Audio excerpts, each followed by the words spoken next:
अशोक ने मुझे पत्र लिखा। पिताजी, कई महीनों से सोच रहा हूँ कि मैं ये बात आपसे कहूँ, लेकिन कहूँ तो कैसे, हिम्मत नहीं जुटा पा रहा था। कविता का बीएड एग्ज़ाम में सिलेक्शन हो गया है। आज ही चिट्ठी आई। अब ट्रेनिंग के लिए जाया करेगी और फिर नौकरी करेगी कहीं। राहुल के लिए घर पर कोई फुल टाइम मेड रखनी होगी। वैसे भी वो बड़ा हो गया है और उसे अपने कमरे की ज़रूरत है जिसे वो अपने हिसाब से बना सके। घर में इस सब के लिए जगह थोड़ी कम पड़ जाएगी, इसीलिए मैं सोच रहा हूँ किसी नए किराए के मकान में शिफ्ट हो जाऊँ। उम्मीद है आप मेरी बात समझ जाएंगे। बचपन से आज तक इसी घर में बड़ा हुआ, बड़ी खूबसूरत यादें हैं यहाँ की, पर अब लगता है प्रैक्टिकल होकर सोचना होगा। मुझे गलत मत समझिएगा पिताजी, आप लोगों की सेवा के लिए मैं एक पूरे समय का नौकर रख दूंगा और मकान पास में ही ढूंढूंगा ताकि हर दूसरे तीसरे दिन मिलना होता रहे। आमने सामने तो मैं ये बात कभी कह नहीं पाता। पता नहीं चिट्ठी में भी अपनी बात ठीक से रख पाया कि नहीं। मैं ये इसलिए कह रहा हूँ क्योंकि बढ़ते हुए बच्चों को ज़्यादा खुली जगह की ज़रूरत होती है। मुझे और कविता को भी कुछ प्राइवेसी मिल जाएगी और आप लोगों को भी अपने रिटायरमेंट के बाद कम से कम आराम से एक 2 बेडरूम अपार्टमेंट में रहने को मिल जाएगा, बजाय सिर्फ एक कमरे के। मैं झट से कुर्सी पर बैठ गया। सामने छोटी प्लेट हटाकर स्टील के जग से पानी पिया। रिटायरमेंट का फंक्शन 40 मिनट में शुरू होने वाला था, लेकिन मेरे बेटे ने अपनी ज़िंदगी से पहले ही रिटायर कर दिया था। 3 बार ऊपर से नीचे तक मैंने चिट्ठी पढ़ी। यकीन ही नहीं हुआ कि वो बेटा जो मेरी आंखों का तारा था, जिसे इतने प्यार से मैंने बड़ा किया, जिसको मैं आज तक बुढ़ापे का सहारा मानता था, वही बेटा मुझे बस एक झटके में एक चिट्ठी लिखकर छोड़ के जा रहा था।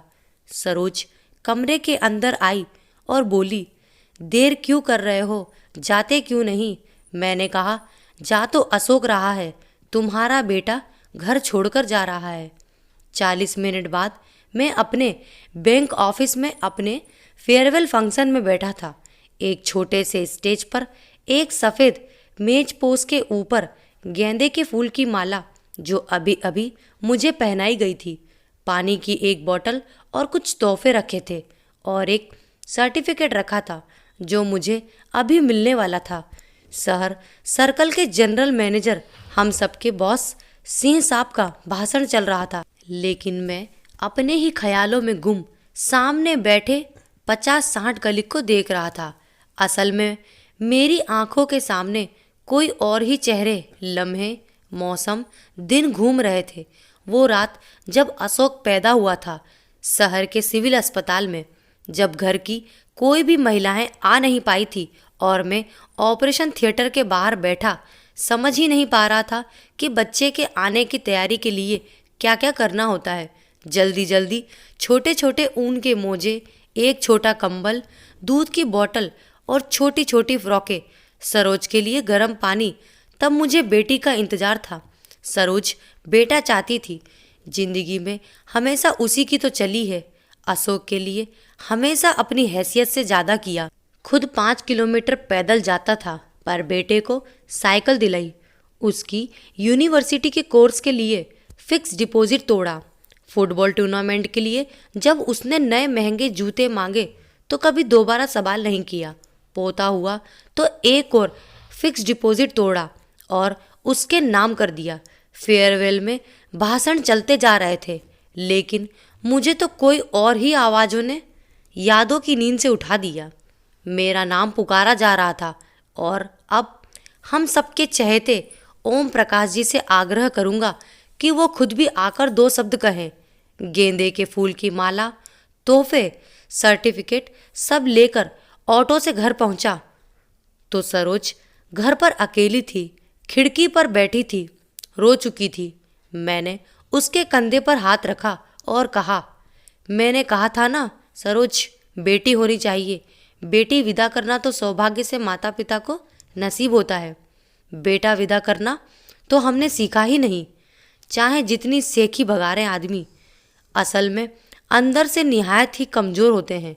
औरतें मजबूत होती है, तकलीफ चाहे अंदर ही अंदर सहती रहे, टूटती रहे, पर बाकी सबको जोड़कर रखती है।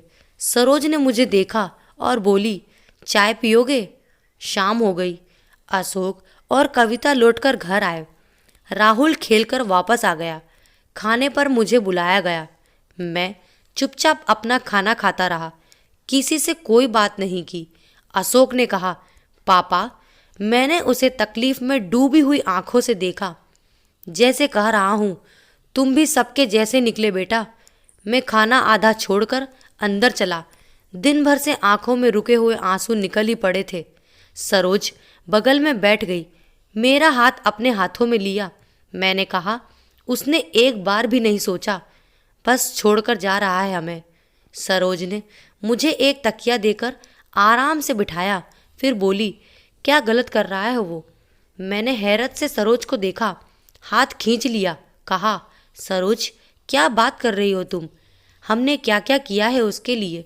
सरोज ने सीधा मेरी आंखों में देखा और कहा, तो कौन सा एहसान कर दिया हमने? माँ बाप होने का फ़र्ज निभाया है बस।